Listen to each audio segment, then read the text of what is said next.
اگر نماز میں سورہ فاتحہ کے بعد ایک سے زیادہ صورتیں پڑھنی ہوں تو ہر سورت سے پہلے بسم اللہ کیا لازمی ہے؟ اگر تو آپ سورت سٹارٹ سے پڑھ رہے ہیں نا جی تو بسم اللہ لازمی ہے۔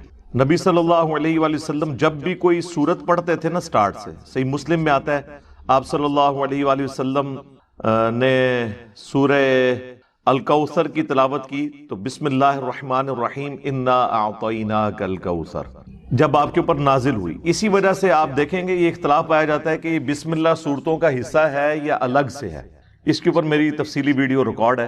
بسم اللہ قرآن حکیم میں صرف ایک سورت کا حصہ ہے اور وہ ہے سورہ نمل، انہ من سلیمان و انہ بسم اللہ الرحمن الرحیم۔ باقی سورۃ الفاتحہ کا حصہ بھی نہیں ہے، اگرچہ امام شافعی کا ہی موقف ہے، اہل حدیث بھی سورۃ الفاتحہ کا حصہ مانتے ہیں، اہل تشیع بھی، لیکن میں نے لاجیکلی یہ چیز ثابت کی تھی بخاری اور مسلم کی احادیث کی روشنی میں کہ بسم اللہ سورۃ الفاتحہ کا حصہ نہیں ہے، قرآن کا حصہ ضرور ہے۔ قرآن کی ہر سورت سے پہلے بسم اللہ ہے سوائے ایک سورت کے، اور وہ ہے سورہ التوبہ۔ 114 صورتیں ہیں قرآن میں، سورتوں سے پہلے 113 دفعہ آیا ہے بسم اللہ، اور جو 114 مرتبہ آنا تھا وہ سورۃ النمل میں آ گیا، انہ من سلیمان و انہ بسم اللہ الرحمن الرحیم۔ لہٰذا یہ 114 کی گنتی پوری ہو گئی۔ المستدرک للحاکم میں صحیح سند سے یہ حدیث ہے، سیدنا علی رضی اللہ تعالیٰ عنہ علیہ السلام سے پوچھا گیا کہ سورہ التوبہ سے پہلے بسم اللہ کیوں نہیں ہے، تو انہوں نے فرمایا کہ یہ تو اللہ تعالیٰ کی طرف سے ایک ننگی تلوار کی شکل میں سورت نازل ہوئی ہے۔ مشرکین عرب کے اوپر عذاب استیصال کا چونکہ اس میں ذکر تھا کہ 4 مہینے کا ٹائم ہے، یا تو جزیرہ نما عرب چھوڑ کے چلے جاؤ اگر اپنی زندگی کی ضمانت چاہتے ہو، یا پھر اسلام قبول کر لو، ورنہ جہاں پائے جاؤ گے وہاں پر قتل کیے جاؤ گے۔ یہی وہ آیت ہے جو اکثر ہندو بھی کافر بھی آؤٹ آف کانٹیکسٹ کوٹ کرتے ہیں کہ جی قرآن میں لکھا ہوا ہے کہ جہاں بھی کوئی کافر نظر آئے اسے قتل کر دو۔ وہ ایک ٹریٹی کا حصہ تھا، اللہ تعالیٰ کا جو پلان ہے اس کا بھی حصہ تھا عذاب استیصال۔ یہ اللہ کی سنت ہے کہ جب کبھی کسی قوم کے اندر کسی پیغمبر کو مبعوث کیا رسول بنا کر، رسول آ کر دھمکیاں لگاتے تھے کہ یا تو ہم پر ایمان لاؤ ورنہ بڑے دن کا عذاب تمہیں آ پکڑے گا، اور at the end of the day قوم پہ عذاب آ جاتا تھا، اہل ایمان بچا لیے جاتے تھے اور جو کافر تھے وہ تباہ و برباد کر دیے جاتے تھے۔ اسی کانٹیکسٹ میں ہمارے محبوب صلی اللہ علیہ وآلہ وسلم بھی چونکہ رسول تھے، آپ نے بھی دھمکیاں لگائیں۔ یہ دھمکیاں پنجابی والی نہیں ہیں، یہ جو شریعت کے حکم ہے جسے دھمکی اللہ تعالیٰ کی طرف۔ وَأُوحِيَ إِلَيَّ هَذَا الْقُرْآنُ لِأُنذِرَكُم بِهِ وَمَن بَلَغَ۔ اے نبی تم فرماؤ یہ قرآن مجھے اللہ نے اس لیے وحی کیا تاکہ اس کے ذریعے میں تمہیں بھی ڈر سنا دوں، دھمکا دوں آخرت کے بارے میں کہ اللہ کے حضور تمہاری پیشی ہے، اور جس تک یہ کتاب پہنچ جائے۔ سورۃ الانعام کی آیت نمبر یہ 19 ہے۔ اب نبی علیہ السلام نے بھی ظاہر ایک دھمکی اس اعتبار سے لگا دی کہ یا مجھ پر ایمان لاؤ ادروائز پھر عذاب استیصال آئے گا، لیکن ہمارے نبی صلی اللہ علیہ وآلہ وسلم کے کیس میں یہ عذاب استیصال آسمان سے عذاب کی شکل میں یا کسی غیبی چنگھاڑ کی شکل میں یا سمندری طوفان میں غرق کرنے کی شکل میں نہیں آیا، بلکہ صحابہ کرام کی تلواریں مسلط کر دی گئیں، اور یہی وجہ ہے کہ قتال اس امت کی خصوصیت ہے، اور اس کا ذکر بھی سورہ التوبہ کی آیت نمبر 14 میں موجود ہے کہ اللہ تعالیٰ مسلمانوں تمہاری تلواروں کے ذریعے ان پر عذاب نازل کرے گا، اور وہ عذاب کی قسطیں غزوہ بدر کی شکل میں، غزوہ خندق کی شکل میں ان پر آئیں، اور پھر الٹیمیٹلی مشرکین عرب پہ آخری جو عذاب آیا غزوہ حنین کی شکل میں جو فتح مکہ کے بعد ہوا، اور پھر اس کے یعنی فتح مکہ کے فوراً بعد یہ دھمکی آ گئی سورہ التوبہ میں کہ اب 4 مہینے کا ٹائم ہے، یا تو اسلام قبول کر لو یا یہ جزیرہ نما عرب چھوڑ کے چلے جاؤ ورنہ اللہ کا عذاب آئے گا۔ ظاہر ہے 23 سال کی پیچھے تبلیغ تھی، عذاب نہیں تھا آنا، عذاب کی شکل مختلف تھی، اور ہمارے نبی علیہ السلام کے کیس میں صرف عذاب کی شکل مختلف نہیں ہے بلکہ یہاں پر نبی علیہ السلام کا معجزہ بھی مختلف ہے، وہ ہے قرآن۔ انا نحن نزلنا الذکر وانا لہ لحافظون، اس الذکر یاد دہانی کو ہم نے نازل کیا، ہم اس کی حفاظت کرنے والے ہیں۔ اکثر لوگ پوچھتے ہیں کہ جی اگلی کتابیں بھی تو اللہ کی کتابیں تھیں، اللہ نے ان کی حفاظت کیوں نہیں کی؟ اس لیے کہ ان کتابوں کی حفاظت اگر نہیں ہوئی تو اللہ تعالیٰ نے اس کے ایکویلنٹ پیغمبر مبعوث کر دیے نئے۔ جیسے ہی کتاب ٹیمپر ہوئی، اب یہودیوں نے جب یہ بھلا دیا تورات کو تو اللہ تعالیٰ نے عزیر علیہ السلام کے ذریعے دوبارہ سے انہوں نے اپنی یادداشت سے اسے مرتب کر لیا، چونکہ ختم نبوت ہو چکی ہے، اب قیامت تک کسی پیغمبر نے نہیں آنا۔ اگر یہ کتاب بھی ٹیمپر ہو جاتی تو پھر ظاہر ہے پھر تو ہماری موجیں ہی موجیں تھی، پھر تو اللہ کے حضور اتنا بڑا بہانہ تھا کہ ہم تک تو دین پہنچا ہی نہیں ہے۔ یہ کتاب محفوظ ہونا ہمارا اعزاز بھی ہے اور یہ ہمارے سر پہ لٹکتی ہوئی تلوار بھی ہے، کیونکہ اس کی وجہ سے ہم اکاؤنٹیبل ہو گئے۔ یہ خلیفۃ الرسول ہے دنیا پہ آخرت کے دن تک کے لیے، اس لیے اللہ نے اسے محفوظ کر دیا۔ اللہ چاہتا تو اگلی کتابوں کو بھی محفوظ کر سکتا۔ تو ہمارے نبی علیہ السلام کے کیس میں معجزہ ہے کتاب۔ اگلے انبیاء کو اللہ نے معجزات دیے تھے، عصا کو اژدہا بنانے کا معجزہ موسیٰ علیہ السلام کا، مردوں کو زندہ کرنے کا معجزہ عیسیٰ علیہ السلام کا، صالح علیہ السلام کے لیے پہاڑ سے اونٹنی نکل آئی۔ یہ وہ سارے فزیکل فینومینا آف نیچر کو توڑنے والے حصی معجزات تھے۔ ہمارے نبی علیہ السلام کے کیس میں بھی ایسے معجزات رپورٹ ہوئے ہیں، لیکن وہ دعوے نبوت کے طور پہ نہیں ہوئے۔ صحابہ کرام کے ساتھ ہو گیا، جیسے بخاری مسلم میں حدیث ہے، صلح حدیبیہ کے موقع پر پانی جب ختم ہو گیا تو ایک پیالہ حضور کو پیش کیا گیا، پورے اس مجمع میں سے صرف ایک پیالہ نکلا، آپ نے اپنی مبارک انگلیاں اس میں داخل کی۔ بخاری مسلم کے الفاظ ہیں، جابر بن عبداللہ کہتے ہیں کہ چشمے پھوٹ پڑے اسی پیالے میں سے، اور وہ تابعی پوچھتے ہیں کہ آپ لوگ کتنے تھے جنہوں نے استفادہ کیا؟ تو جابر بن عبداللہ نے کہا کہ ہم 1,00,000 بھی ہوتے نا تو وہ پانی زیادہ تھا جو ایک کٹورے سے نکل رہا تھا، البتہ ہم اس وقت 1500 تھے جنہوں نے پانی پیا، اپنے جانوروں کو پلایا اور مستقبل کے لیے سفر کے لیے سٹور بھی کر لیا، تب بھی وہ پیالہ ختم نہیں ہوا۔ اب اگر آپ مجھ سے پوچھیں ٹیکنیکلی سپیکنگ، یہ معجزہ جو ہے نا وہ موسیٰ علیہ السلام کے اژدہا والے معجزے سے بھی بڑا ہے، کیونکہ موسیٰ علیہ السلام نے پتھر پہ لاٹھی ماری تھی، پتھر سے تو پانی نکل ہی آتا ہے، لیکن گوشت میں سے ہڈیوں میں سے پانی کا نکلنا یہ بہت بڑا معجزہ ہے۔ لیکن یہ صحابہ کرام کے سامنے ہوا ہے۔ آپ علیہ السلام نے مشرکین عرب کو نہیں کہا کہ یہ دیکھو میرا معجزہ اور ایمان لے آؤ، وہ بےچارے چیختے ہی رہے، لیکن اللہ نے کہا کہ نہیں، اس نبی کا معجزہ قرآن ہے۔ سورۃ العنکبوت میں ہم نے وہ معجزہ دکھانا ہی نہیں ہے جو معجزہ کل کو آپ پھر ثابت بھی نہ کر سکیں۔ آج کوئی یہودی یا عیسائی اپنے پیغمبر کے معجزات کی ویڈیوز ہمیں دکھا سکتا ہے، ہم تو کہہ سکتے ہیں یہ جی معجزہ دیکھ۔ اس زمانے میں شاعروں کو اس نے فیل کر دیا، اس کتاب نے، آج اسے آپ لیٹسٹ سائنس کے اوپر پیش کریں، وہ سائنٹیفک ڈسکوریز جو 20ویں صدی عیسوی کے اندر آ کے ہوئی ہیں، تو قرآن حکیم کی کوئی ایک آیت بھی ایسی نہیں ہے جو اسٹیبلش سائنس کے خلاف ہو، اس ٹیسٹ سے بھی گزار لیں آپ۔ تو یہ ایک زندہ معجزہ۔ بات کہاں سے شروع ہوئی تھی؟ بسم اللہ۔ دیکھو وہ کتنی مدنی باتیں میرے ذہن میں آ جاتی ہیں۔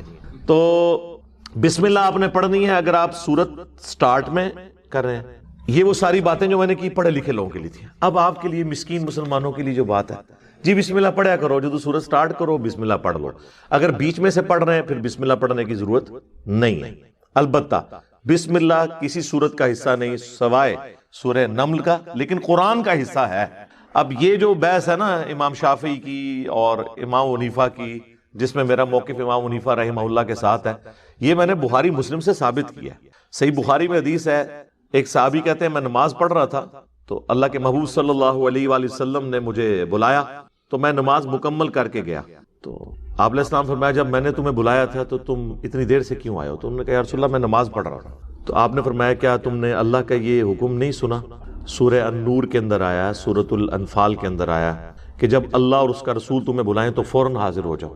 تو اس حدیث کے تحت اجماع ہے اس بات پہ کہ اگر اللہ کے نبی علیہ السلام کسی کو نماز کے دوران بھی بلا لیں تو وہ وہیں پر نماز چھوڑ کر نبی علیہ السلام کی بات سنے گا اور پھر واپسی پہ وہیں سے نماز شروع کرے گا۔ یہ پروٹوکول صرف نبی علیہ السلام کا ہے۔ باقی یہ جو مشہور ہے نا کہ وہ ماں آواز دے فلاں آواز دے، فرض نماز تو آپ توڑیں گے نہیں جب تک کوئی خطرے کی صورتحال نہ ہو۔ خطرہ ہو تو بے شک بیوی آواز دے، بے شک آپ کا دشمن آواز دے، توڑ دیں نماز، لیکن نماز پہ دوبارہ سے سٹارٹ کرنی ہو۔ وہ اکثر جو ہے نا وہ انڈیا پاکستان میں تو ماں باپ کو دیوتا بنا کے پیش کیا، اسی لیے لکھا ہوتا ہے ماں کی دعا سے، ہذا من فضل ربی، بہت کم جگہ لکھا ہوتا ہے ماں باپ کی دعا، نگاہ مرشد، اللہ نہیں ہے باقی سب ہے۔ تو انہوں نے کہا یا رسول اللہ میں نماز پڑھ رہا تھا، آپ نے بھی جب یہ فرمایا، پھر اب ظاہر ہے جب کسی کو یہ بات کی جائے تو اس کو تو فوراً گلٹ فیل ہوتا ہے نا۔ پھر اللہ کے نبی علیہ السلام فرمایا کہ میں نا تمہیں مسجد سے نکلنے سے پہلے نا قرآن کی سب سے جو اعظم ترین صورت ہے نا وہ سکھاؤں گا۔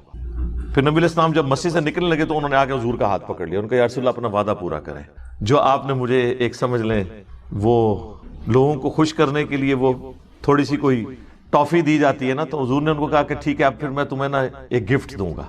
تو آپ نے فرمایا قرآن کی سب سے اعظم صورت ہے الحمدللہ رب العالمین۔ اگر یہ بسم اللہ سے شروع ہوتی ہے تو نبی علیہ السلام کہتے ہیں بسم اللہ الرحمن الرحیم الحمدللہ رب العالمین۔ دوسرا ثبوت صحیح مسلم کی وہ حدیث ہے جو اکثر آپ نے سنی ہوگی کہ حضرت ابو ہریرہ رضی اللہ تعالیٰ عنہ نے روایت کیا ہے کہ حدیث قدسی ہے کہ میں نے نماز اپنے اور اپنے بندے کے درمیان برابر تقسیم کر لی ہے۔ جب میرا بندہ کہتا ہے الحمدللہ رب العالمین تو میں کہتا ہوں میرے بندے نے میری حمد کی۔ جب وہ کہتا ہے الرحمن الرحیم تو میں کہتا ہوں کہ میرے بندے نے میری تعریف و توصیف کی۔ اور جب وہ کہتا ہے مالک یوم الدین تو میں کہتا ہوں میرے بندے نے میری بزرگی کا اعتراف کر لیا۔ 3 آیتیں ہوگی۔ اور جب وہ کہتا ہے ایاک نعبد و ایاک نستعین تو یہ میرے اور میرے بندے کے درمیان کامن بانڈ ہے، بس میرے بندے نے جو مجھ سے مانگا میں نے اسے دیا۔ اور جب وہ کہتا ہے اہدنا الصراط المستقیم صراط الذین انعمت علیہم غیر المغضوب علیہم ولا الضالین آمین، تو میرا بندہ جو مجھ سے مانگتا ہے میں اسے عطا کر دیتا ہوں۔ اس میں نبی علیہ السلام نے ایک تو سورہ فاتحہ کی 7 آیات کلیئر کر دی، ان کی پھر آگے سب ڈویژن بتائی، 3 اس طرف ہے الحمدللہ، جو فرمایا تھا نا کہ آدھی میرے لیے اور آدھی میرے بندے کے لیے۔ اللہ کے لیے کون سی ہے؟ اس کی تعریف الحمدللہ رب العالمین الرحمن الرحیم مالک یوم الدین۔ 3 آیتیں اس طرف، درمیان میں بانڈ ایاک نعبد و ایاک نستعین، یہ بھی آدھی ہو جاتی ہے۔ ایاک نعبد میں پھر اللہ کی عبادت ہے، واو میں جا کے سینٹر بنتا ہے، وَإِيَّاكَ نَسْتَعِينُ اور ہم مدد تجھ سے مانگتے ہیں، یعنی دعا تجھ سے کرتے ہیں۔ اور پھر دعا شروع ہوگی اهدنا الصراط المستقیم صراط الذین انعمت علیہم غیر المغضوب علیہم ولا الضالین آمین۔ 3 آیتیں اس طرف، 3 اس طرف، سینٹر میں ایاک نعبد و ایاک نستعین۔ یہ حدیث قدسی بھی ثبوت ہے اس بات کا کہ سورہ فاتحہ الحمد سے سٹارٹ ہوتی ہے، ورنہ اس میں ہوتا کہ جب میرا بندہ کہتا ہے بسم اللہ الرحمن الرحیم تو میں کہتا ہوں کہ میرے بندے نے میرے نام سے شروع کیا، تو یہاں سے تو حضور نے سٹارٹ کیا۔ آپ نے فرمایا، اللہ فرماتا ہے جب میرا بندہ کہتا ہے الحمدللہ رب العالمین، تو یہ اس بات کا ثبوت ہے کہ سورۃ الفاتحہ کا حصہ بسم اللہ نہیں ہے۔ لیکن چونکہ ہر سورت کے آغاز میں بسم اللہ پڑھنا سنت ہے، لہذا نماز میں جب بھی آپ پڑھیں گے سورہ فاتحہ تو بسم اللہ کے بغیر نہیں پڑھیں گے، کیونکہ سورہ فاتحہ سٹارٹ سے سٹارٹ ہو رہی۔ سورہ اخلاص پڑھیں گے بسم اللہ سے پڑھیں گے۔ اب سورۃ الحشر کی آخری 3 آیات کوئی پڑھ رہا ہے هو اللہ الذی لا الہ الا ہو، تو وہاں پہ کوئی ضرورت نہیں بسم اللہ پڑھنے کی، اس لیے کہ آپ سٹارٹ سے سٹارٹ نہیں کر رہے، بیچ میں سے سٹارٹ کر۔ آپ کو کہ جی قرآن کے سٹارٹ کا پروٹوکول ہے بسم اللہ، تو قرآن کے سٹارٹ کا پروٹوکول بسم اللہ نہیں ہے، اعوذ باللہ ہے۔ ہاں، آپ نے بھی نوٹ کیا ہوگا کئی بار میں جب قرآن کی تلاوت کرتا ہوں تو صرف پڑھتا ہوں اعوذ باللہ من الشیطان الرجیم اور آگے آیت پڑھ دیتا ہوں۔ اب کئی لوگوں نے نیچے کامنٹس کیے ہوتے ہیں جی علی بھائی نے بسم اللہ نہیں پڑھی۔ بھائی اللہ تعالیٰ نے قرآن حکیم میں سورۃ النحل میں حکم فرمایا ہے کہ جب کبھی بھی تم قرآن کی قرات کرنے لگو تو شیطان مردود کے اگینسٹ اللہ کی پناہ طلب کر لیا، فاستعذ باللہ من الشیطان الرجیم۔ تو قرآن نے حکم دیا ہے کہ قرآن پڑھنے سے پہلے بھی اللہ کی پناہ طلب کرنی ہے شیطان مردود کے اگینسٹ۔ کیوں؟ اگر ایسا نہیں ہوگا تو آپ قرآن ہدایت کے لیے نہیں پڑھ رہے ہوں گے، بلکہ قرآن پڑھ کے اپنا لقمہ قرآن کے منہ میں داخل کر کے اپنے فرقے کی حفاظت کی کوشش کر رہے ہوں گے۔ ورنہ مجھے بتائیں اس امت کی مت ماری ہوئی تھی کہ ایاک نعبد و ایاک نستعین کے ہوتے ہوئے یا علی مدد آ جاتا، یا شیخ عبد القادر جیلانی مدد آ جاتا۔ یہ شیطان گھسا ہے نا، قرآن میں نہیں، ان کے دماغ میں اتنے صفحے کالے کیے ہوئے ثابت کرنے کے لیے۔ اس لیے کہا کہ قرآن سے پہلے بھی آپ نے اعوذ باللہ من الشیطان الرجیم پڑھنا ہے، تاکہ یہ نہ ہو کہ قرآن آپ اس لیے قرآن کو اپنا امام بنائیں نہ کہ قرآن کے امام خود بننے کی کوشش کریں۔ یہ بھی ہوتا ہے نا، لوگ قرآن کا امام بننے کی کوشش کرتے ہیں اور اسی کے لیے آپ کو پھر پٹیاں پڑھاتے ہیں ڈائریکٹ قرآن نہیں پڑھنا، یعنی یہ کہہ رہے ہوتے ہیں کہ شیطان کے بغیر قرآن نہیں پڑھنا آپ نے، شیطان شریف یعنی مولانا شریف کو بیچ میں داخل کرنا ہے۔ ظاہر ہے تو تفسیر میں شیطان شریف ہی ہوتا ہے نا ان کا، جب مولانا اس کے بالکل اپوزٹ تشریح کر رہا ہے تو وہ کیا کر رہا ہے؟ یعنی قرآن حکیم کو ٹیمپر کر رہا ہے۔ مجھے ڈاکٹر سار صاحب کی بات کے ساتھ 100% اتفاق ہے کہ اللہ تعالیٰ نے قرآن کی صرف ٹیکسٹ کی گارنٹی لی تھی کہ یہ تبدیل نہیں ہوگا، ورنہ تحریف اس کتاب میں بھی علماء نے کی ہے۔ یہ ہو نہیں سکتا تھا کہ اگلی امتوں کی خرابیاں اس امت میں ٹرانسفر نہ ہوتی۔ وہ تو بخاری مسلم میں حدیث ہے، تم بھی اگلے لوگوں کے پیچھے چل پڑو گے قدم با قدم بالشت بر بالشت، حتیٰ کہ ان میں سے کوئی گوہ کے سوراخ میں داخل ہوا تو تم بھی وہی کام کرو گے۔ صحابہ کرام نے پوچھا یہ اگلے لوگوں سے مراد کیا یہود و نصارہ ہیں؟ آپ نے فرمایا اگر وہ نہیں تو اور کون مراد ہے؟ وہی خرابی۔ اتخذوا احبارهم ورهبانهم اربابا من دون اللہ، یہود و نصارہ نے اپنے علماء کو اور اپنے صوفیوں اور جوگیوں کو اپنا رب مان لیا تھا اللہ کے مقابلے پر۔ تو یہاں پہ نہیں مانا ہوا، وہ کوئی غلط حکم بتاتے ہیں، یہ اس کو غلط مان لیتے ہیں، صحیح بات کو وہ غلط کہہ دیں، یہ کہتے ہیں جی بزرگوں نے فرما دیا، اور غلط بات کو وہ صحیح کہہ دیں، وہ کہتے ہیں حضرت صاحب نے فرما دیا۔ اس کانٹیکسٹ میں ایک روایت بھی ہے جامع ترمذی میں اور مسند احمد میں، اس کی صحت میں اختلاف ہے لیکن وہ اس کو سپورٹیو ہے اس حوالے سے کہ عدی ابن حاتم کہتے ہیں کہ یا رسول اللہ، قرآن میں جو آیت ہے سورہ توبہ کی آیت نمبر 31، اتخذوا احبارہم ورہبانہم اربابا من دون اللہ، یہود و نصارہ نے اپنے مولویوں کو اور اپنے صوفیاء کو اور رہبان کو، احبار کو رب مان لیا ہوا تھا اللہ کے مقابلے پر، تو ہم نے تو کبھی ایسا کام کیا ہی نہیں ہے۔ تو آپ نے فرمایا یہ بتاؤ کہ کیا تم اپنے علماء اور بزرگان دین کے کہنے کے اوپر اللہ کی حرام کردہ چیزوں کو حلال اور حلال کردہ چیزوں کو حرام نہیں مان لیا کرتے تھے؟ ان کا یا رسول اللہ ایسا ہی تھا۔ تو فرمایا یہی تو ان کو رب ماننا ہے۔ رب ماننا صرف یہ نہیں ہے کہ عبادت، یعنی مرضی بھی ان کی چلنی شروع ہو جائے، یعنی ٹوٹل اوبیڈینس کا نام جو ہے نا وہ ہے عبادت۔ عبادت صرف اللہ کی ہوگی، اور اس کو سپورٹیو آیت بھی ہے سورۃ الاحقاف کی، ایتونی بکتاب من قبل ھذا او اثارۃ من علم ان کنتم صادقین۔ اے نبی ان سے فرماؤ اگر تم اس قرآن کو نہیں مانتے، اس قرآن سے پہلے اگر کوئی کتاب نازل ہوئی بھی تمہارے پاس موجود ہے نا، وہ لے آؤ، یا انبیاء کے آثار میں سے کوئی چیز، اس سے مجھ سے بات کرو اگر تم سچے ہو، لیکن بات کرنی ہے علمی کتابی۔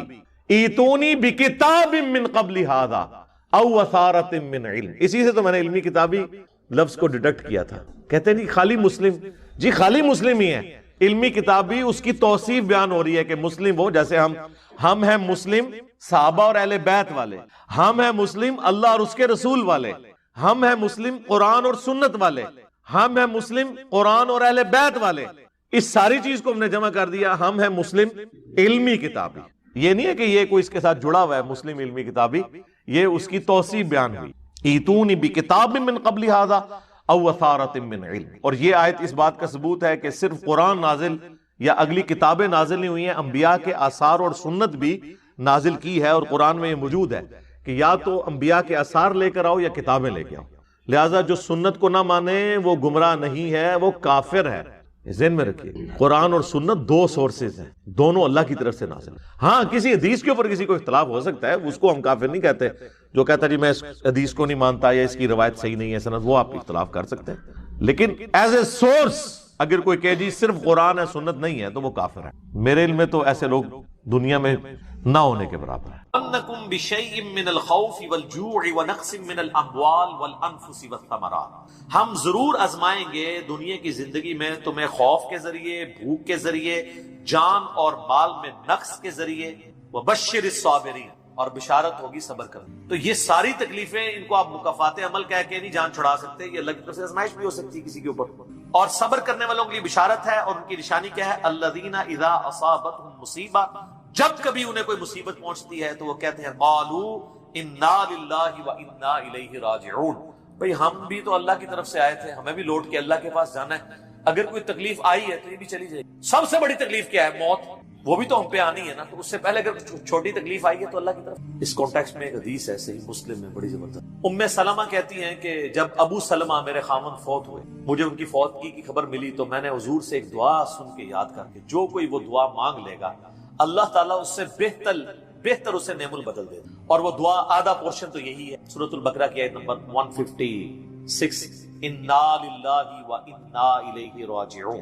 اس کے بعد ہے اللہم اجرنی، یہ جھٹکے سے ملے گا، اللہم اجرنی، حمزہ آگا، اللہم اجرنی فی مصیبتی واخلف لی خیرا منہا، اے اللہ مجھے اس مصیبت میں اجر عطا فرما اور میرے لیے اس سے بہتر نعم البدل کر۔ تو کہتی ہے کہ نبی علیہ السلام نے فرمایا تھا جو یہ دعا مانگ لے گا نا تو اللہ تعالیٰ اس کی کمپنسیشن فرما دے گا، اسے بہتر نعم البدل دے گا۔ کہتے ہیں میں نے دعا تو کی، پھر میں یہ سوچتی تھی کہ میرے خامن جیسا تو کسی کا خامن، ابو سلمہ جیسا خامن مجھے کیسے مل سکتا۔ تو جب عدت پوری ہوئی تو نبی علیہ السلام نے پیغام کا نکاح کا پیغام بھیجا، ام المومنین بن گئی، اور یہ ہماری وہ ماں ہے جو سب سے آخر میں فوت ہوئی ہے 64 ہجری میں، واقعہ کربلا کے بھی 3 سال بعد۔ تو اس دعا کی یہ دعا یاد رکھیں، چھوٹی موٹی بھی کوئی بھی تکلیف، کوئی بچوں کو پہنچتی ہے گھر میں، کسی کو زخم لگتا ہے، ٹھوکر لگ جاتی ہے، کوئی مالی نقصان ہو جاتا ہے، فوراً یہ دعا، اور میں نے الحمدللہ 20 دفعہ یہ دعا آزمائی ہے۔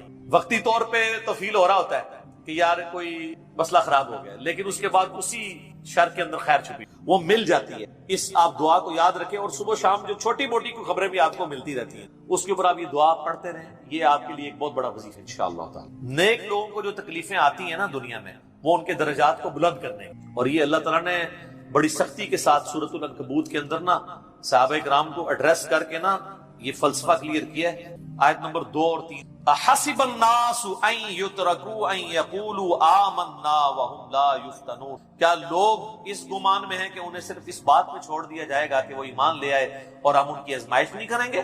وَلَقَدْ فَتَنَّ الَّذِينَ مِن قَبْلِهِمْ، بے شک ہم نے ضرور آزمایا تھا ان سے پہلے لوگوں کو. فَلَيَعْلَمَنَّ اللَّهُ الَّذِينَ صَدَقُوا وَلَيَعْلَمَنَّ الْكَاذِبِينَ، تو اللہ تعالیٰ ضرور جانچ کر رہے گا کہ کون سچے ہیں اپنے دعوے کے اندر.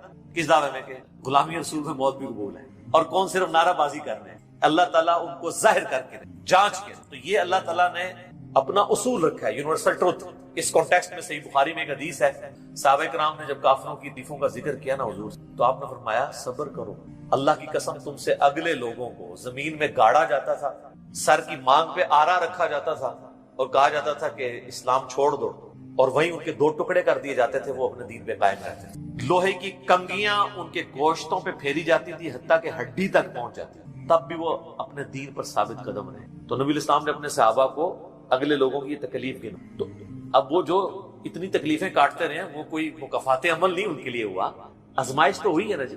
تو نیک اور برے لوگوں کے اعتبار سے ڈیفرنٹ ہے، یہ ذہن میں رکھیے. بخاری اور مسلم کی متفق علیہ حدیث ہے، نبی اسلام نے فرمایا مسلمان کو کوئی بھی تکلیف پہنچتی ہے، دکھ درد بیماری، کوئی اندیشہ کہتے ہیں ذہنی ٹینشن کو، صرف کہ یہ نہ ہو جائے، حتیٰ کہ اس کے پاؤں میں کانٹا بھی چبھ جائے، تو اللہ تعالیٰ اس کے بدلے میں اس کے گناہوں کو معاف کر دے. اور مسلم شریف میں ڈیٹیل ہے کہ جب یہ سورۃ النساء کی آیت نمبر 123 نازل ہوئی نا کہ چھوٹے سے چھوٹے اعمال کا بدلہ بھی ملے گا، چھوٹی سے چھوٹی نیکی کا بھی، تو صحابہ پریشان ہو گئے. ان کا یا رسول اللہ ہم تو یہ تو سارے پکڑے جائیں گے، کس طریقے سے کوئی بندہ پرفیکٹ ہو سکتا؟ تو حضور نے فرمایا پریشان ہونے کی ضرورت نہیں ہے. مسلمان کو جو دنیا میں تکلیفیں اور بیماریاں آتی ہیں نا، وہ اس کی ان غلطیوں کا کفارہ بن جاتی ہے. حتیٰ کہ جامع ترمذی میں، ابو داؤد میں ایک حدیث ہے، نبی اسلام نے فرمایا کہ دنیا میں سب سے زیادہ تکلیفیں انبیاء کو آتی ہیں. تو کیا انبیاء پہ مکافات عمل ہو رہا ہوتا ہے؟ نعوذ باللہ. اس کے بعد ان پہ آتی ہیں جو ان کے بعد اللہ تعالیٰ کو سب لوگوں سے بڑھ کے محبوب ہو.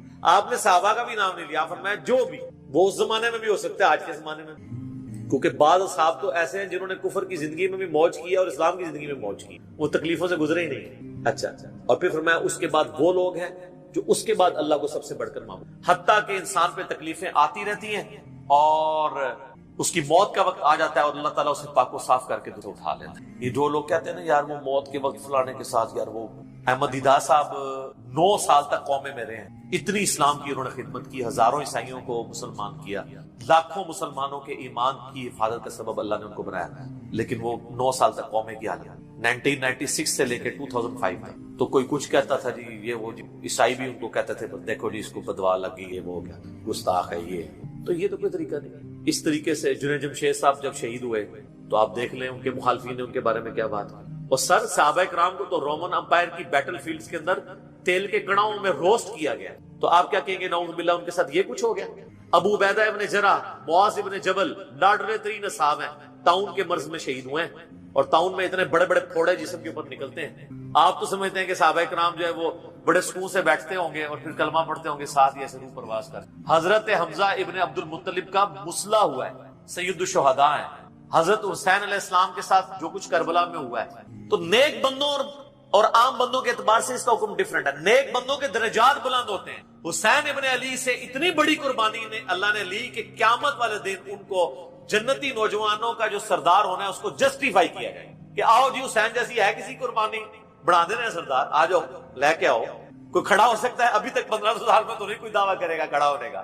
تو اللہ تعالیٰ نیکیوں کو جسٹیفائی بھی کرواتا ہے، وہ مکافات عمل نہیں ہو رہا ہوتا. نیک لوگوں کے لیے ڈیفرنٹ ہے، ان کے درجات بلند ہوتے ہیں، اور باقی عام لوگوں کے لیے یہ ہے کہ ان کے لیے بھی آپ نہیں کہیں گے کہ ان پہ عذاب ہے، یا اللہ کی طرف پلٹنے کا ذریعہ ہے، یا ان کے گناہوں کا کفارہ ہے.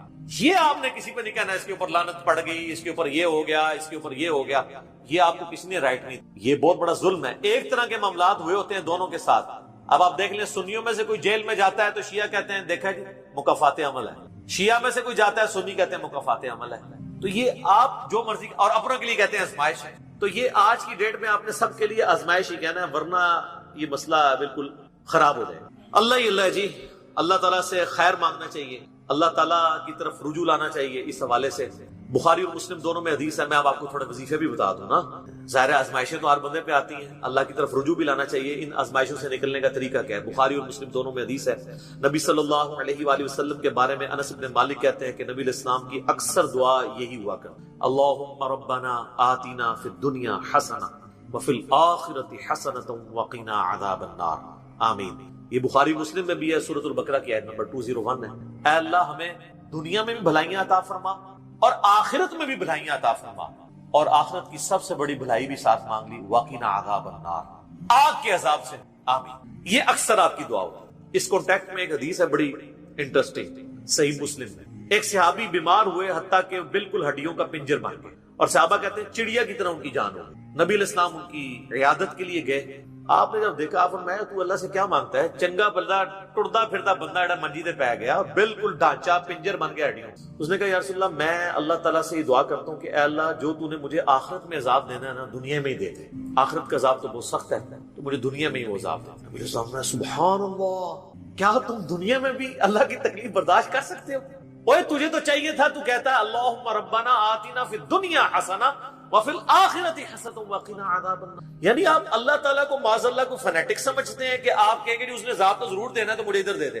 اور یار اللہ سے اچھا ہی گمان رکھو. بخاری مسلم دونوں میں حدیث ہے، میں اپنے بندے کے گمان کے قریب ہوں جیسا میرے بارے میں گمان رکھے بشرطے کرتوت. تو سر ہم تو یہ کہتے ہیں اللہ ہم نہ تیری آزمائش کے قابل ہیں نہ تیرے عذاب کے قابل ہیں، ہمیں بلا حساب و کتاب ہی جنت میں داخل فرما دے. آمین. تو میں اپنے بندے کے گمان کے قریب اچھا گمان رکھیں، انشاءاللہ تعالیٰ اینڈ رزلٹ بھی اچھا ہوگا. آپ اللہ سے گمان اچھا رکھیں، یہ گمان بہت اہم چیز. اور یہ آپ کا جو کانفیڈنس ہے نا اللہ کے اندر کہ انشاءاللہ اللہ میرے ساتھ خیر کا معاملہ ہی. اچھا کئی لوگ ہیں وہ کہتے ہیں منو تے اللہ نے دینے ہی عذاب ہے. استغفر. آپ چاہے اچھے عمال کرتے ہیں برے عمال، تب بھی آپ نے یہ اپنے بارے میں یہ بات نہیں، یہ تو اور کسی کے بارے میں تو آپ نے سوچنا بھی نہیں سر، وہ تو کہانی ختم.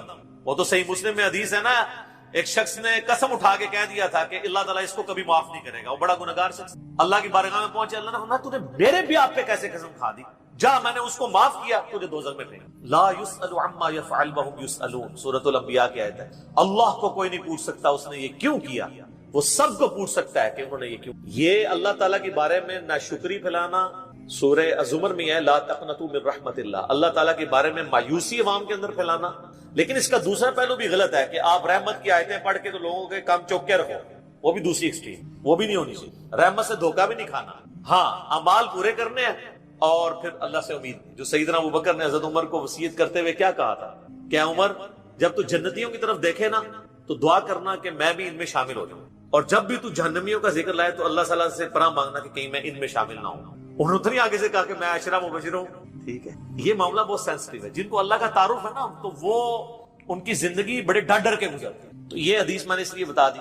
ایک اور ذریعہ ہے ان آزمائشوں سے نکلنے. صحیح بخاری اور مسلم دونوں میں حدیث ہے جس کی یہ خواہش ہے کہ اللہ اس کی عمر دراز کر اور اس کے رزق میں کشادگی. رزق میں دنیا کی ہر نعمت شامل ہے. ہم تو دولت ہی سمجھتے ہیں. اچھی صحت بھی رزق ہے، اچھی اولاد بھی رزق، اچھی صحت بھی رزق ہے، مال کی فراوانی بشرطے کہ وہ فطرے میں نہ ڈال دے وہ بھی رزق ہے. ہر چیز دنیا میں جتنی بھی اہمیت کی چیزیں جو ہم سمجھتے ہیں. تو بخاری اور مسلم دونوں میں الفاظ ہیں جس کی یہ خواہش ہے اس کی عمر دراز ہو جائے اور اس کے رزق میں کشادگی ہو تو اپنے رشتہ داروں کے ساتھ حسن سلوک کر. یہ ہے جناب وہ کام کر. حسن سلوک خالی ان کو تسلیاں نہیں دینا. ظاہر قرآن اور حدیث میں جب رشتہ داروں سے صلہ رحمی کا ذکر آتا ہے تو یہ ہے کہ ان کے ساتھ قطع تعلق ہی نہیں کرنی. دوسرا ان کی فائنینشیل سپورٹ کرنا. اس لیے آپ دیکھیں سب سے زیادہ حقدار زکوٰۃ کے صدقات کے آپ کے بہن بھائی سب سے قریبی رشتہ ہوا، اس کے بعد کوئی اور حق. باقی اس پہ تو امت کا اجماع ہے کہ جو صدقات اللہ کی راہ میں آپ کرتے ہیں اس سے اللہ تعالیٰ تکلیف ٹالتا ہے. منت سے نہیں ٹلتی. بخاری مسلم میں حدیث ہے کہ منت سے کنجوس کا مال ہی نکلتا ہے، تکلیف نہیں ٹلتی. لاجیکل ہے.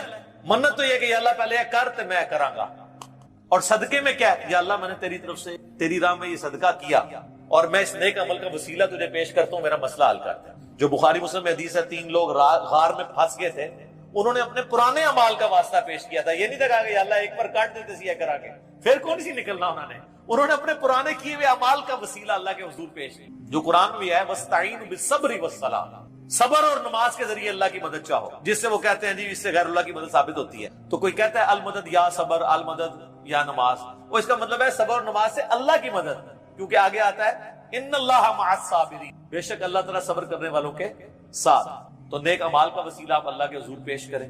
تو صدقہ اور خیرات کرنا یہ اللہ تعالیٰ کی طرف سے آئی ہوئی تکالیف کو، بلاؤں کو ٹال دیتا ہے۔ تو یہ میں نے آپ کو ایک دعائیں، اذکار اور پھر اعمال بھی بتا دیے۔ آخر میں دو دعائیں میں وہ جو بیان کی تھی ان کو ریپیٹ کر دیتا ہوں۔ ایک پریونٹیو دعا ہے، یہ دو علاج ہوتے ہیں نا، پریونٹیو اور کیوریٹیو۔ پریونٹیو علاج یہ ہوتا ہے کہ بیماری ہونے سے پہلے علاج کیا جائے، جیسے ویکسین ہے، آج کل وہ کہہ رہے ہیں کورونا کی ویکسین بن گئی کہ وہ لگوا لیں تو تکلیف ہوئی نا۔